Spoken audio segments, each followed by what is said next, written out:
അപ്പോൾ നമ്മൾ കൊടൈക്കനാലിൽ പോയിട്ട് തിരിച്ചു വരുന്ന വഴി രാത്രി ഒരു 10 മണി 11 മണി ഒരു ടൈം ആയപ്പോഴും നമ്മൾ ഈ കമ്പന്തേനി ആ റൂട്ടിലായിട്ട് വണ്ടി നിർത്തി നല്ല അടിപൊളി തട്ട് കഴിക്കാൻ നിർത്തി. അങ്ങനെ കയറിയതാണ് ഈ ഹോട്ടൽ. ഇവിടെ കയറിയപ്പം കുറച്ച് വ്യത്യസ്തമായ ആഹാരങ്ങൾ ഉണ്ടാക്കുന്നത് കണ്ടു. വേറൊരു സംഭവം ഉണ്ടായിരുന്നു, ഞങ്ങൾ അറിയാം. ഇത് നമ്മുടെ നാട്ടിലെ കൊത്തു പൊറോട്ടയാണെന്ന് തോന്നുന്നു. അത് കറിയൊക്കെ മിക്സ് ചെയ്ത് ആ ഒരു പൊറോട്ടയിലും പിച്ചിട്ടിട്ടുള്ള സംഭവം. പിന്നെ ഒരു ദോശയിൽ കുറച്ച് ഈ മലക്കറി, തക്കാളി, സവാള ഐറ്റംസ് മിക്സ് ചെയ്തൊരു ഐറ്റം കണ്ടായിരുന്നു. അതും കണങ്ങാം.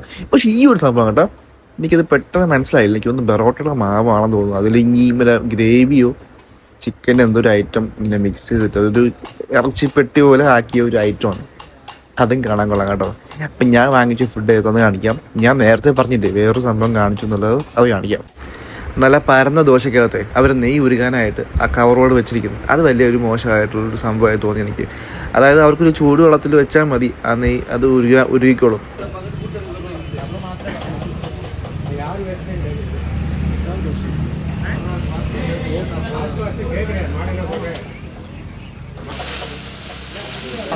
கேரளால பெரிய vlogger வீடியோ எல்லாம் பிரமாதமா பண்ணுவான்.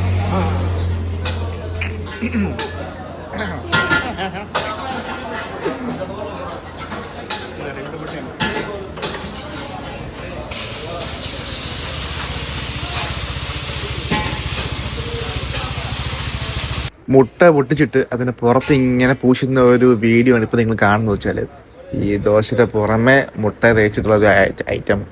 സംഭവം അല്പം ഹൈജീനിക്ക് കുറവാണെങ്കിലും ടേസ്റ്റിനൊരു കുറവില്ല.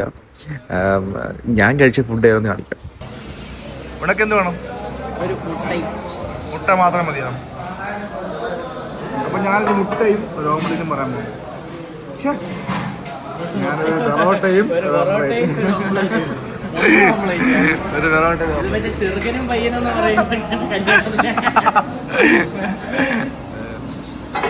അപ്പോൾ ഞാനൊരു ഓംലെറ്റ് പറഞ്ഞു. നോർമൽ ഓംലെറ്റ് അല്ല, ഈ ഗ്രേവി മിക്സ് ചെയ്തിട്ടുള്ള ഒരു ഓംലെറ്റ് ആണ് ഞാൻ പറഞ്ഞത്. ഇപ്പം നിങ്ങൾക്ക് അത് ഒഴിക്കുമ്പോൾ അതിൻ്റെ ഡിഫറൻസ് മനസ്സിലാവും. ഈ ഒഴിക്കുന്നതാണ് എൻ്റെ ഓംലെറ്റ്. കണ്ടോ, അതിന് രണ്ടിൻ്റെയും ഡിഫറൻസ് കണ്ടോ കളറിൻ്റെ. ഇതിന് മറ്റേ ചിക്കൻ്റെ ഗ്രേവി ഇങ്ങനെ മിക്സ് ചെയ്തിട്ട് അങ്ങനെ ഉണ്ടാക്കുന്ന ഒരു ഓംലെറ്റാണ് ഞാൻ കാണിക്കാം. പൊറോട്ട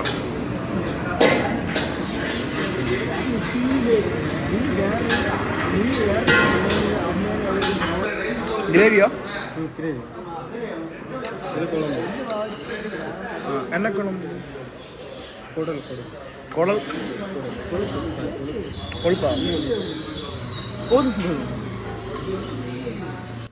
അപ്പോൾ ഞാൻ വാങ്ങിച്ചത് ഒരു ബൺ പൊറോട്ടയും പിന്നെ കുളമ്പ്. അവർക്ക് ഈ കറികളെ പൊതുവെ ഇവർ കുളമ്പാണെന്ന് പറയുന്നത്. അപ്പോൾ ഇതൊരു കുളമ്പെന്നൊക്കെയാണ് പറഞ്ഞത്. നോർമലി എനിക്ക് ഗ്രേവിയേക്കാളും കൂടുതൽ ഇഷ്ടപ്പെട്ടത് ഈ കുളമ്പാണ്. നല്ല ടേസ്റ്റ് ഉണ്ടായിരുന്നു.